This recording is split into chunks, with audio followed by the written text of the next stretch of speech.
What is up, everyone? We just finished watching the UFC's return in the year of our Lord 2025. And that went better than I think most of us were expecting. It's always these cards that don't have a lot of hype that end up turning out, okay, look, it's not always the cards you don't watch, but a lot of the times these cards that go under the radar tend to over deliver, and this is one of the cards that fits that description for sure. I was expecting it to not be super good, maybe even a rough watch at times, and though it wasn't free of a couple of so-so fights, pretty damn good card. I'm giving it about an 8. What about you guys? What do you guys think? Did the UFC go to your expectations? Did it exceed them? Let me know in the chat. How did your picks do tonight? Did you guys win any money? But yeah, I was pleasantly surprised with what the UFC had to give me tonight. Good to see my friend Patty the Fatty in the chat. Got Isha. Andrew B, what is up? Chad Drew. Cool Breeze, good to see you, my friend. And we got Andrew. He says it was a 7. And also I heard that it's your birthday tomorrow, Andrew B. Happy early birthday, my friend. Yeah, 7, 8. Not a bad card, obviously, in your main event. Mackenzie Dern gets an armbar finish. Hey, look at this. Thank you so much for all the support. You are the man. Here's the Quick Trip money. Hey, Quick Trip, let's go. Quick Trip is the best gas station in the world, hands down. There's no, even that Obama gas station in China, or is it in Ireland? Can't hold a candle to what Quick Trip. Bucky's number 2. It's not even close. Quick Trip number 1 all day long. Thank you so much, Isha. Really appreciate that, my friend. But yeah, Mackenzie Dern hits an armbar in your main event. I faded Mackenzie Dern hard in this one, but I mean, they didn't give her like the biggest test in this main event. Got her back on track, which is good. And the UFC likes Mackenzie Dern. She delivers some hype for the promotion. People think she's really hot. I'm kind of out on that. You guys are kind of on your own with that one. Maybe I'm on the Mackenzie Dern is not that attractive island. But overall, good performance from her. I thought the fight was pretty boring up until the finish. Not necessarily one of the best fights on the card. But we'll get into it. We'll talk all about it. As you can see here, I got Fight Center pulled up. She did cut Amanda Ribas with an elbow.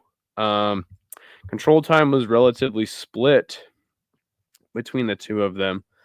Also, Mackenzie Dern hitting that armbar as the betting underdog in this fight. Again, I faded her. I just haven't really been all that impressed with Mackenzie Dern in general. Hey, no worries, Andrew. Do your thing. Quick Trip is the best. 100%, Isha. But yeah, no, I mean, like I said, I don't think this was the biggest test for her. Where is she even at in the rankings, I guess, is a good place to start with this. So we can kind of talk about maybe what's next for Mackenzie Dern. I don't think she's ever going to be like champion. Maybe she might fight for a title. That kind of remains to be seen. Right now, she is actually ranked number 6 in the UFC strawweight division. Ah, man. She's had a lot of fights with these girls already. She's already fought so many of the people at the top of the division, which is just... It's an interesting position for Mackenzie Dern to be in. Take a look at her record here. Yeah, let me know what you guys thought of Mackenzie Dern's performance today. Number 6. I don't know why. I thought she was ranked lower than that. She is still relatively young. So there is room for improvement, but I feel like we've been saying that ever since she debuted in the promotion. So looking at Mackenzie Dern's last couple fights here, obviously wins against Amanda Ribas tonight. Beats Lupi Godinez, middle of the road fighter. Pretty good fighter, though. Loses to Lemos and Andrade. Beats Hill. Lost to Yan Jiaonan. We can go ahead and stop there because we look at the top 5 in strawweight, which are going to be the women above her. Lemos, Andrade, Jandiroba, Yan Jiaonan, and Tatiana Suarez, who is going to fight Wei Li for a title that is already booked and confirmed. Man, it's just tough because she's already lost to 3 of the women in the top 5. Maybe it's time to run the Yan Jiaonan fight back. I mean, it really depends on what the UFC wants to do with her. I think this finish definitely warrants a spot up the rankings. I think Andrade probably cooks her again. Amanda Lemos is a little bit more of a threat striking-wise. She beats Jandiroba. Yeah, I mean, that's definitely a good fight to do as well. I think I like that fight. I would pick Jandiroba to beat her, personally. Ooh, Barter, what is up? Always chatting it up with this guy in Isha's chat. Gonna have to do a rematch, probably. Dern versus Yan Jiaonan or Dern versus Verna 2. Did they already fight? Oh, yeah, you are right. That was damn. Mackenzie Dern has been in the UFC since 2018. Yeah, that's the thing, is it's all rematches at this point. Might as well. Again, I don't see her ever being. And again, she had some losses and then beat Lupi Godinez. Bounces back with this win, a fantastic win in a rematch.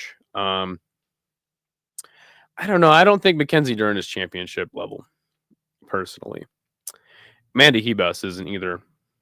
You know, yeah, Yan cooks her again. Yeah, 100%. I just, that's the thing. We always talk about a puncher's chance. Mackenzie Dern has a submission chance, in all these fights. But I think that the biggest mistake that Ribas did tonight was, playing jiu-jitsu with Mackenzie Dern. That's not something you want to do against somebody who has this just like overwhelming grappling skill, right? Nonetheless, though, as low as I am on Mackenzie Dern, she had a fantastic performance tonight, and she deserves all the praises, cutting Amanda Ribas early in the fight. But yeah, I mean, is anyone really that high on Mackenzie Dern? Like, I don't know. Maybe it's just me, but I'm not seeing it. Let's talk about some other fights on the card. You had Santiago Ponzinibbio defeating Carlston Harris with a knockout in the waning seconds of the 3rd round. I mean, it was pretty clear Harris was up 2 rounds. He had landed a knockdown. I don't know if it counts. Yeah, knocked down a piece. That last knockdown, obviously, they stopped the fight after. I thought it was an early stoppage, but, Harris was certainly on his way out. Been hurt multiple times by Ponzinibbio before the stoppage. Just the stoppage in itself was weird, right? No strike was being landed at the time of the stoppage. Not the worst one, but there was a lot of weird decisions by the referees tonight, in my opinion. But this fight was good. I've been down on Ponzinibbio. I actually picked Carlston Harris to win this fight, and it was looking like I was going to be right for a little bit there. But nonetheless, Ponzinibbio bounces back. He gets it done. In his post-fight promo, he's like, "Hey, I'm going to be champ again." I'm like, "Hey, buddy, that ship has sailed. You're not going to be the champ."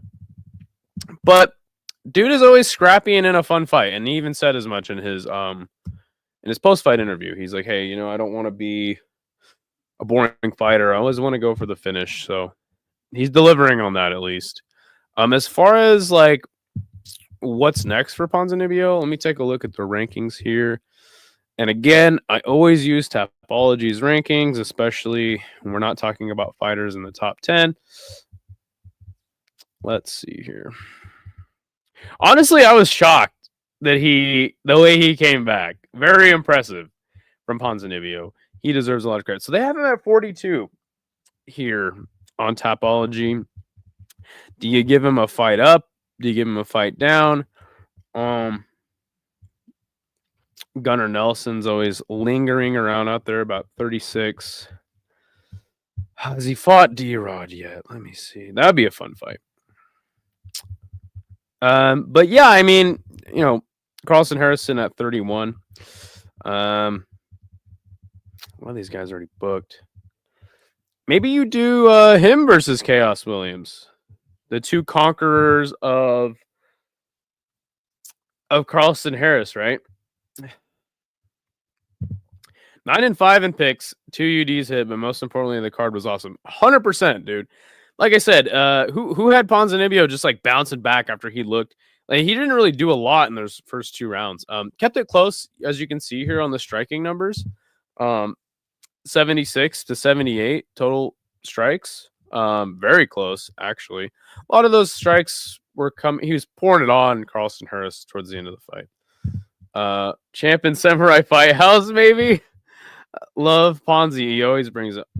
Always makes me laugh when someone pushing 40 talks about one last run to the title, baby. Yeah, look.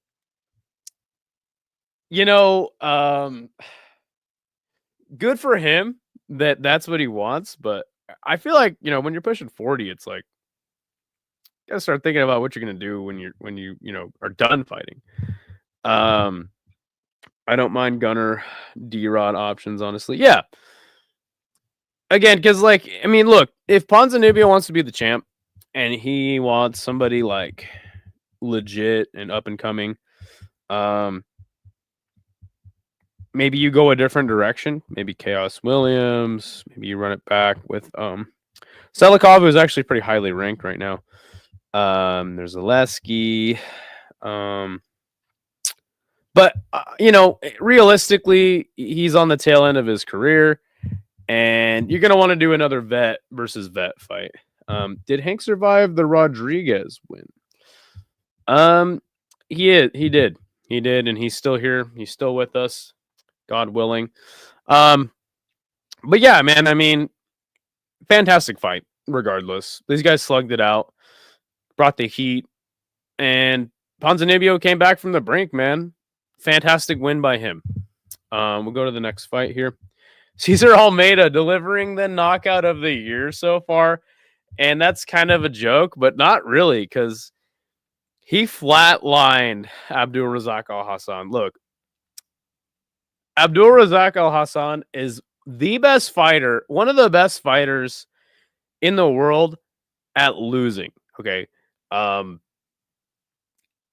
I've seen this guy get stiffened up and like seized out before. And again, you don't want to like glorify these super brutal KOs, because this was certainly one of the ones where like you watch this happen live and you're going, oh my God, is this guy, like, he got shut off? Like, it wasn't as bad as Bryce Mitchell getting knocked out by Josh Emmett, but as close as you can get without being certainly like just whoa. Like, anyway, Johnny Walker and him are like king of getting knocked out, and Abdul Razak Al Hassan actually knocked down Cesar Almeida just before the finish.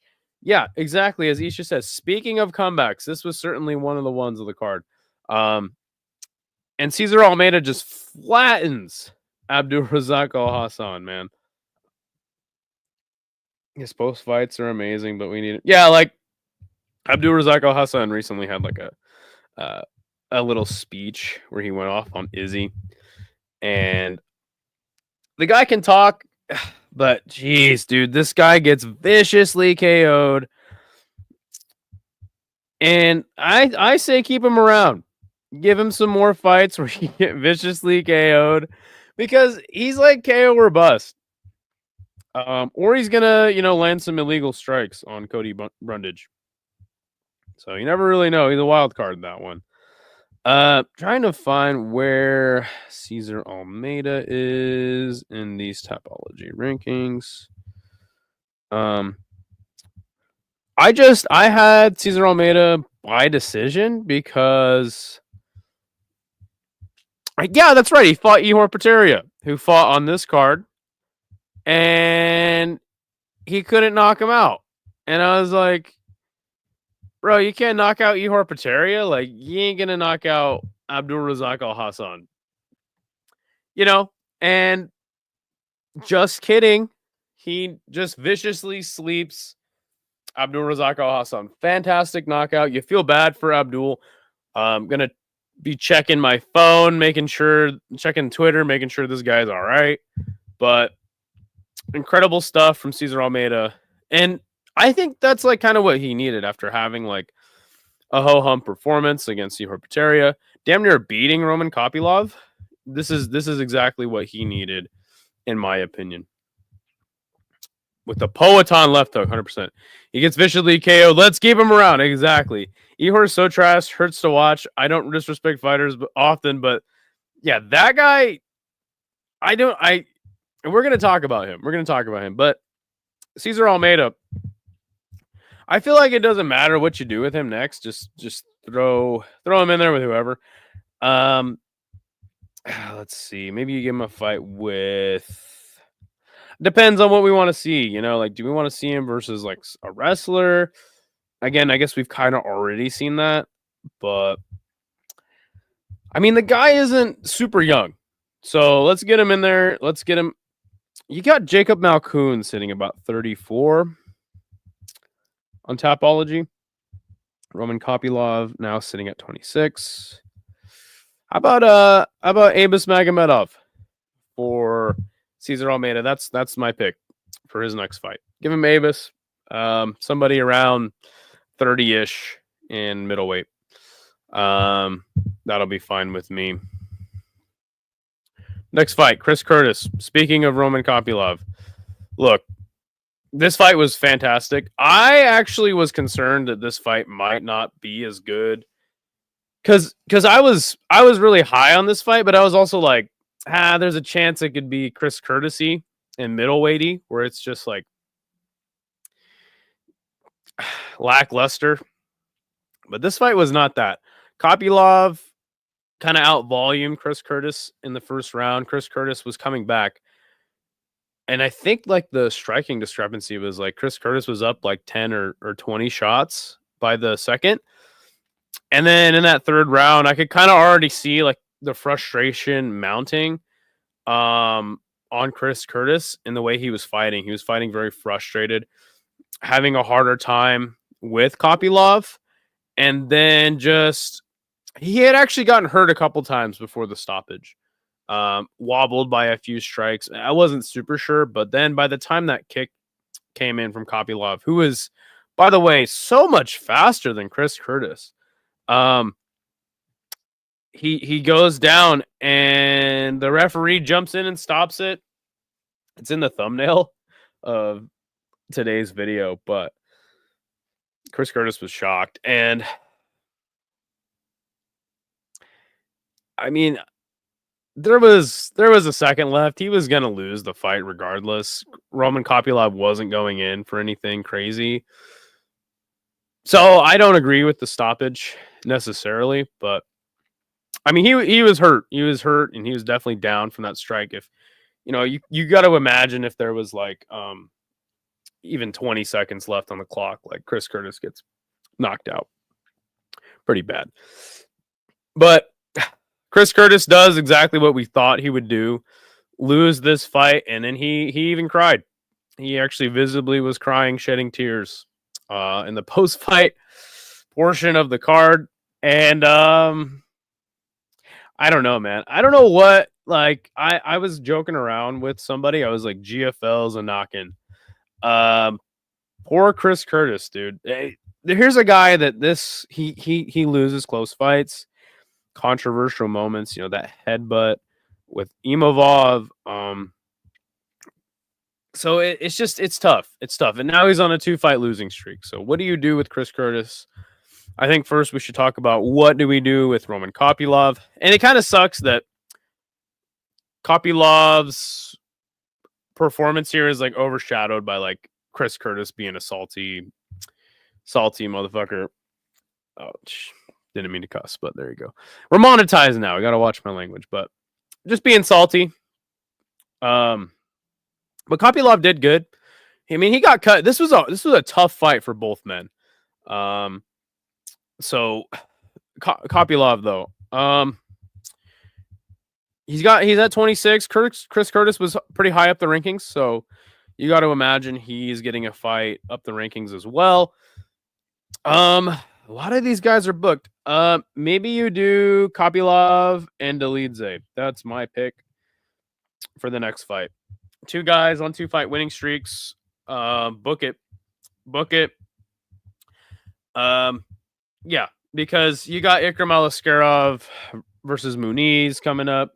You've got Pfeiffer booked. You've got Rodriguez, Robocop booked, and Shara Bullet booked.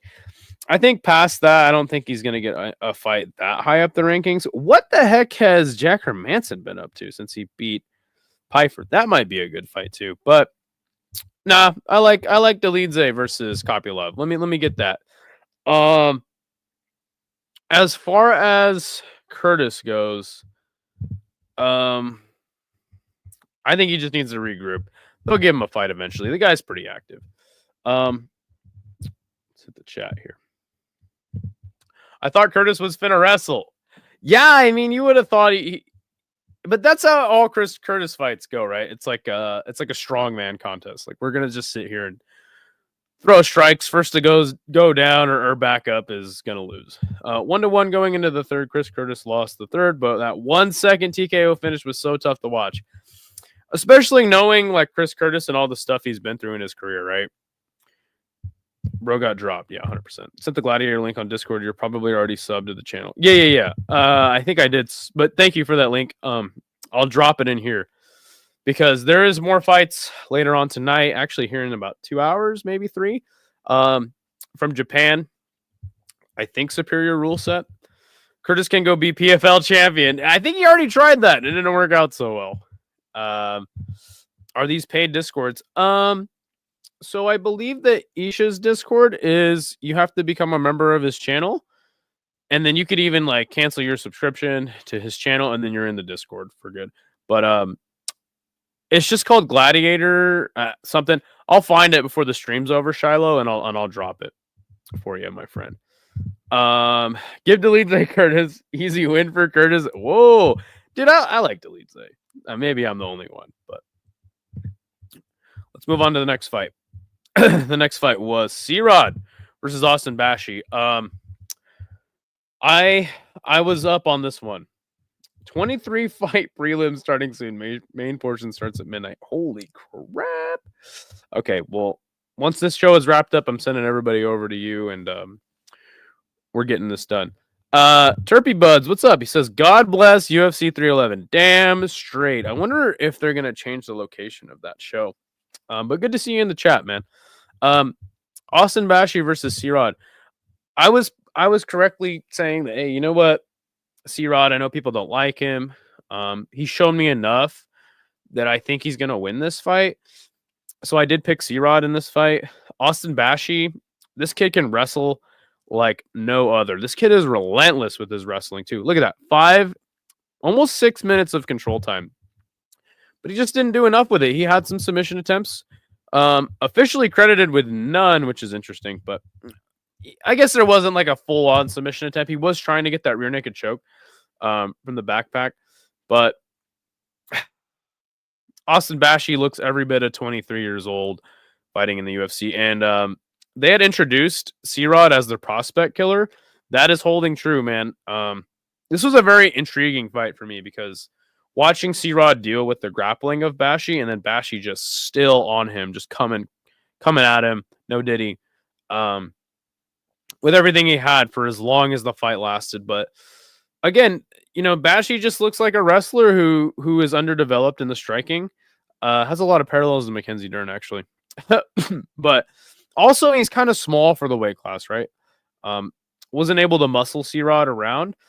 And every time he had gotten a takedown on C-Rod, like C-Rod would switch it up, stand back up to his feet. So good performance from C-Rod. I think that he is in a weight class better suited for him. And Bashy, I think no shame in this loss here. He did get pieced up at times, but no shame. No shame in that loss. Not a bad performance from him. Intriguing fight. Definitely something to, work on. Now he kind of knows exactly what he needs to work on, if you ask me, as far as the UFC level is concerned. I know a guy that sparred to lead Zane Vegas. He kicked my guy in the head so hard, he questioned why he ever got into fighting. That is why I sit behind a computer and just talk about fights. Punahele Soriano. I faded him hard in this fight. I faded him big time in this fight. I said, you know what, Puna, he had some exciting fights earlier in the UFC, and now he's kind of just behind the game, right? But I did say in the preview show, I was like, look, this guy likes to swing and bang. And that's what he did here, dude. And it only took him 13 seconds to knock out, it took him 30 seconds to knock out Uros Medic. Medic never got a chance to do anything. He landed 2 total strikes the entire fight. And he just went out. Fantastic knockout from Puna. And Puna really needed to get this done because just exactly what I said, right? Like in the preview show, it's like, this guy, he's kind of had his time.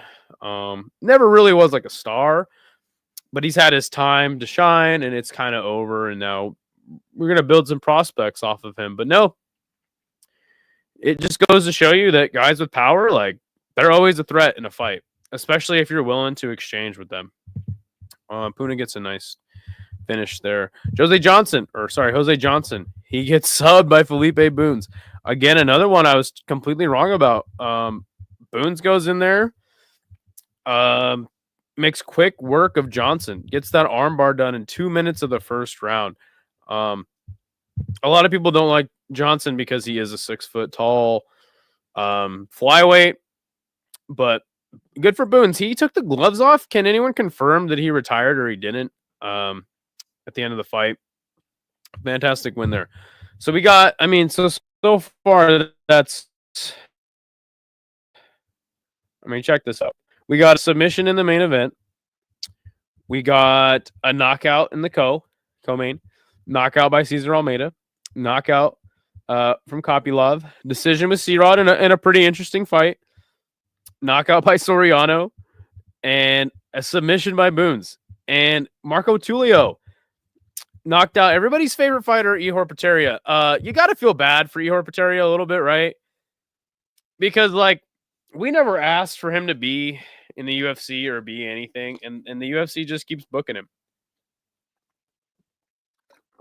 And this guy,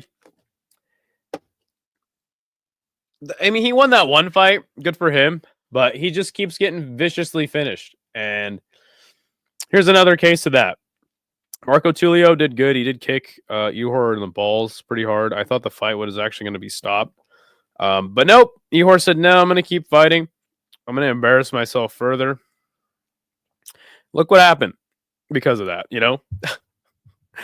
can we finally be done with this guy? That's my biggest thing. Is can we just finally be done with the Ihor Potieria experiment?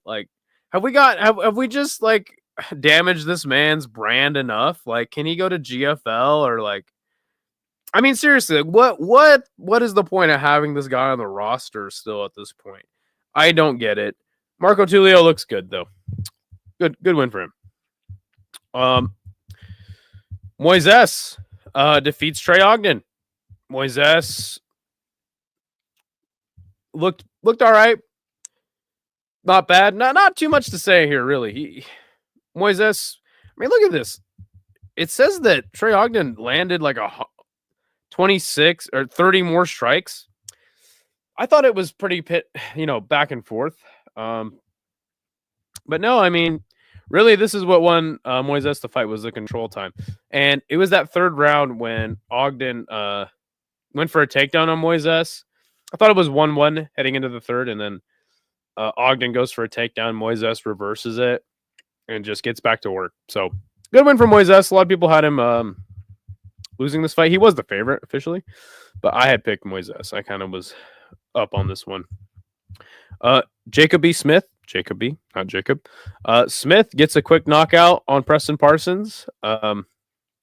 Shout out to Hank the Tank for schooling me on this one, because I wasn't really sure what Jacob B. Smith was going to bring to this fight. It did say he was training at American kickboxing academy, so I thought he was a kickboxer, but no, it turns out he's actually a wrestler. DC was big up in him, and Hank the Tank was like, dude, he's going to KO this dude Preston Parsons, who is not a very good fighter. I said, you know what, Hank? I'm going to ride with your pick. I'm going to pick that same thing. And turns out it was true, even way quicker than we thought. Jacob B. Smith has power. Looks like the real deal so far. Excited to see what he does in the future. And then Ernesto Caracati beat Kelly Laurie. Some people were saying this was a robbery. I thought it was a pretty close fight. Don't remember too much of that. Gadzia Sula versus Lopez was boring. A lot of clinching. Klein knocked out Dudikova with a TKO with some elbows. She was a heavy favorite. Boxing odds in this fight. Dudikova then slapped her coach after the fight. Very interesting. But Fatima Klein looks good. And then obviously Aliev and Joselecki put on a stinker in the first fight. But overall, really, really good card. Really solid card. Shiloh says, I can't believe Dern was actually able to get a sub off in a real fight. Yeah. That's how she, that's how she should be winning her fights, right? The problem is she can't get fights to the ground when she needs to. I'm going to drop let's see. I'm going to drop the link in the chat. If anybody wants to hop on the show, be my guest. We can talk about this card. We can talk about whatever you guys want. The link is up there. I'll go for a few more minutes if nobody joins, but now that we're monetized, nothing changes. This is still your guys' show. You guys dictate the programming we do. Not to mention, we're giving you damn near 5 days of shows, 7 days of shows a week. Tomorrow will be another edition of MMA Nerd. If anyone wants to hop on that show, let me know. It's an MMA trivia game show. Monday, I'll do a live chat with you guys. We'll talk. We'll look ahead to the weekend. Tuesday, we'll be doing the regular show with Hank, where we give you guys all the picks. And then Wednesday, I think Hank will be doing a live chat. Thursday is a tier list. Fridays, and we're back to fights on Friday, and Saturday. So this is every week. We're doing the same thing. We're keeping a pretty consistent schedule around here. So if you guys want to hop in and chat it up with me about anything in the world of combat sports, be my guest. We can also talk about some of the other stuff that happened this weekend. There was a one championship card. It was all right. Luke the chef got a really good finish. Hurt that guy. What was his name? Cody Jerome to the body. John Lineker finally losing a Muay Thai fight. If he can't knock a guy out, it's not going to go good for him. They kept doing those boring grappling fights or whatever you want to call that. That's right. This caveman guy got a submission. Overall, though, the card was not super good. One championship doing one championship things. Yeah, it's open. It's open. That's the link right there. You can hop in anytime. But if not, I'll probably wrap it up here soon. Like I said, going to do another edition of MMA Nerd tomorrow. But yeah, I mean, I'm surprised because I actually told some people they could hop in the post show, and nobody's here that said they would hop in. So sometimes these go really long. Sometimes they're just a quick recap of everything that happened. But again, good job UFC. I'm actually really surprised. Let me find this Gladiator. It's called Gladiator. It's a Japanese MMA promotion. Let's see, Gladiator MMA. I think this is it right here. And the card's free. Maybe not. Oh, let me just look at Grabaka Hitman. By the way, if you guys are not already familiar with Grabaka Hitman, the guy's giving you the best way to watch combat sports. We have a guest. Shiloh, what's going on, man? Yo. What up, man? Good to see you. I've seen you in the chat for a long time, so it's good to finally talk to you. Yes, it's good. My first issue of business is the Skate Tank MMA. So was it your decision finally to change the name? Oh yeah, so we've been talking about changing the name for a long time. Obviously, my name, Idaho Skatesman, Hank the Tank. The name Skate Tank was kind of just like, hey, here's our two names. We're gonna talk about MMA, kind of just to get people familiar with us. And then we didn't even really know what our show was gonna even be like, right? It's been 8 months now, and I think we've kind of got. You just heard me run through our schedule. We've kind of got our thing down. But I had this idea for changing the name of the channel for a long time. And it was just kind of more about getting all the graphics made, getting the new intro done, and then the monetization is what really pushed me over the edge. I was like, okay, I'm gonna get this done. We're gonna change the name, and then we just did it, man. So yeah, I think that it's a much better name. What do you think? So you guys got 4K watch hours for the monetization? 3 or 4? So yeah, something like that. Yes, sir. Yeah, I thought Skate Tank, it rolled off the tongue, but fuck. Do you guys run off Elgato for streaming? No, it's StreamYard. Just StreamYard the whole way down. Yeah, and I mean, actually the stream quality is good, with all the cutscenes and shit you guys can do. That's fucking high quality shit. So that's all made in Canva.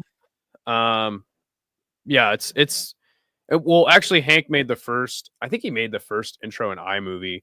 But yeah, as far as all the graphics and stuff, I made all those in Canva. Hank just kind of helped me with some of the things that should be in there and some of the music. But yeah, man, it was a lot of work. We spent all one Sunday just working on it. So, but what do you think about the new name? Split Decision Combat Sports. I mean, I personally, in my opinion, I like Skate Tank better. But fuck, it's just you guys are getting it done. The consistency's there. Sure. I think that it just reflects more what is actually happening on this channel, right? Yeah. Two completely different people Yeah. coming together for a show, Yeah. So are you and Hank just IRLs? I've never met Hank in my life. Damn. So how'd you guys know each other? So our buddy, so Isha, who is the City Life Project, I met this dude, or I didn't even meet him, but this dude Dylan, Big Red, friend of the show. He was doing these live streams, and we just hopped in together at one time, and we were kind of doing a quasi breakdown of the UFC card that was upcoming, and I was like, I wanted to start a channel because I just like talking about MMA with my friends and stuff. And I asked him, I was like, dude, we want to start a YouTube channel? And here we are, dude. It's honestly crazy that we're even around, because we've had our ups and downs. We've gotten into it, live on the show even tonight. But it's crazy that we're still here doing this, It's actually kind of amazing.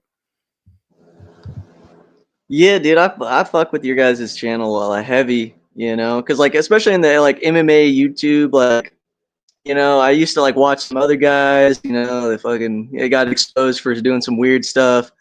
So it's nice to just have some good people around, just talk MMA that aren't into children. Yeah, I mean, and good to see you, Amberly and Cool Breeze. He says great breakdown. Thank you, dude. I appreciate that. I want to do something different. right? Like a lot of the people that I follow are just doing fight companions, and Isha and Jay do Rush City. They're going to be back tomorrow or on Monday. But yeah, a lot of people aren't actually doing like a podcast, right? Where they're just like talking about the fights with somebody. You know what I'm saying? Just giving you their pick, kind of rifling stuff off. So yeah, and then obviously MMA Nerd is something that I haven't seen anybody do, an MMA trivia show. By the way, if you're interested in doing that, let me know. You can definitely be a contestant. But yeah, man, I'm just trying to do something different. Hank has his own ideas for what he wants to do with the show, which is fine.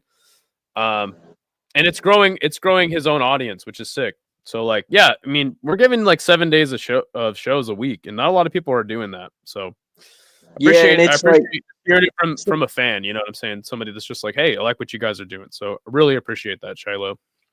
Right, and it's just like the diversity. You know, sometimes you got Hank. I like Hank. He reminds me of like Jinxie a lot. Like he's funny, dude. He's funny. You know, fucking. He could sing too. I remember he was singing on stream, but he could actually sing too, dude. Not my cup of tea, but you know what? Right? Hank's a good He dude. can get it done. He can get it done. And Hank's super young. Like I'm interested to see where this channel will be at in like a couple of years. You know?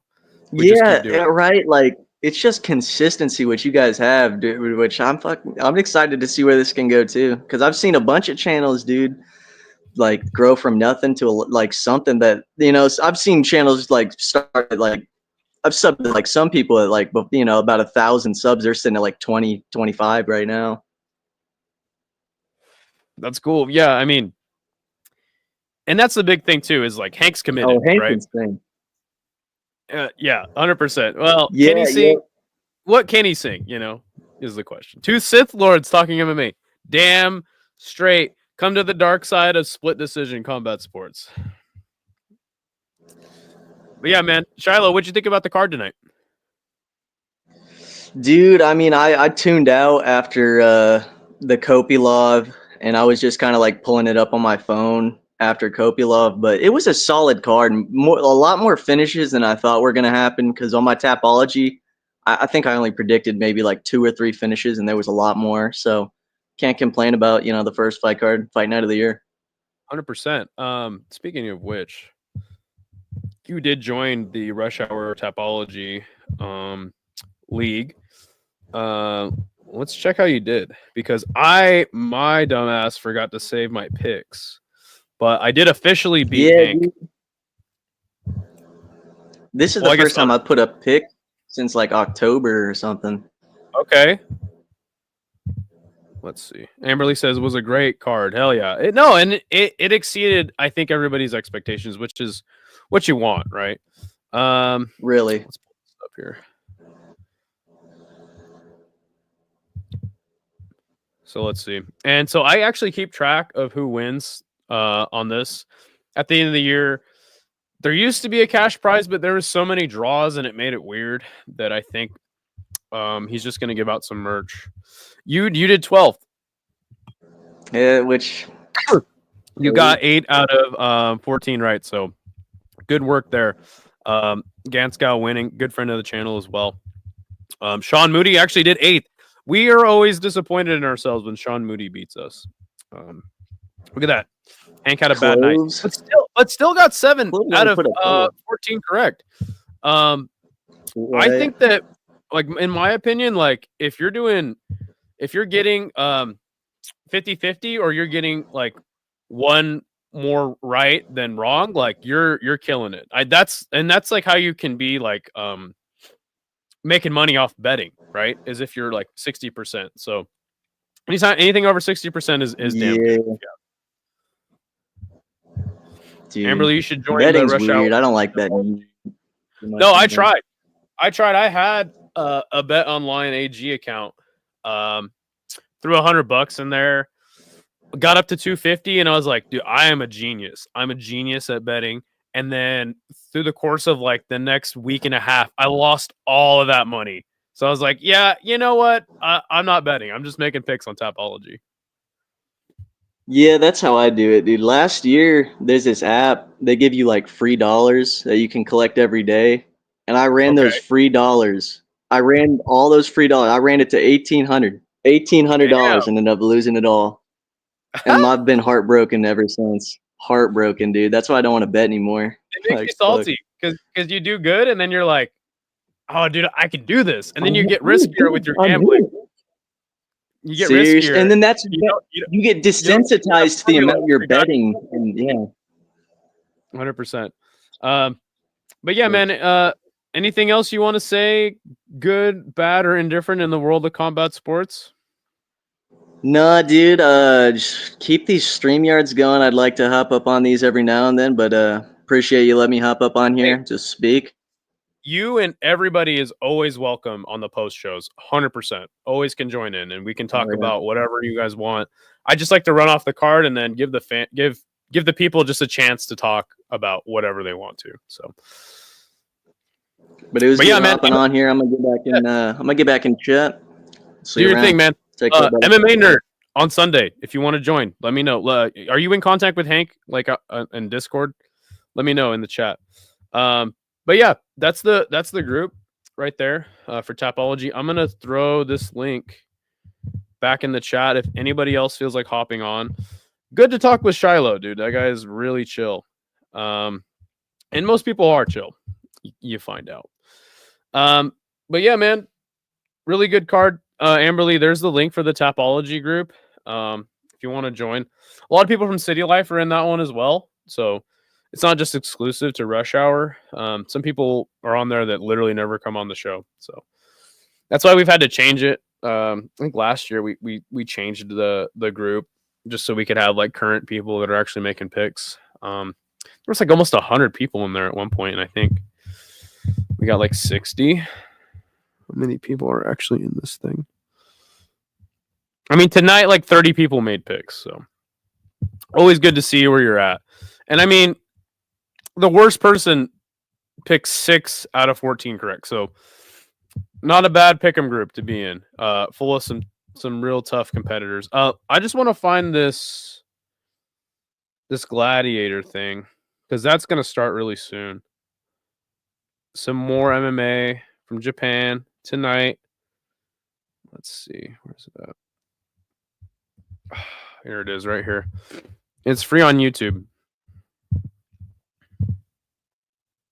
Let's see. And it's actually live. So here's some more fights, guys. And go to Isha's stream. He's gonna be doing a fight companion for this. I think it's about time to hop out though. Thank you guys. Thank you for everybody who attended Hank's stream. Today's post-fight show. Just wrapping up the weekend that was.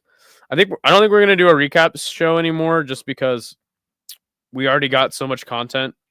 This is kind of the quasi recap stream. But MMA Nerd will be on Sundays. Just need you guys to participate. Need more people for the show. We can get it rolling. And I'm actually going to give out some money at the end of the year to anybody who, like, we're going to keep records, and then we'll do a little tournament at the end of the year, and I'll pay you guys out. So let me know what's going on. At least $100. But if we can get some donations, we'll definitely be doing some more money for that pot. But let me know. Go to Isha's show, YouTube page, the City Life Project. If you guys want to stay up late, watch some MMA from Japan, I'll certainly be there. Maybe try to do Thai fight on Sunday. I'll always do some random show that interests me, some Muay Thai or kickboxing show. So anyway, we'll be back on Tuesday to kind of like with Hank the Tank. We'll be back. We'll give you our picks for next week. And until then, guys, peace out.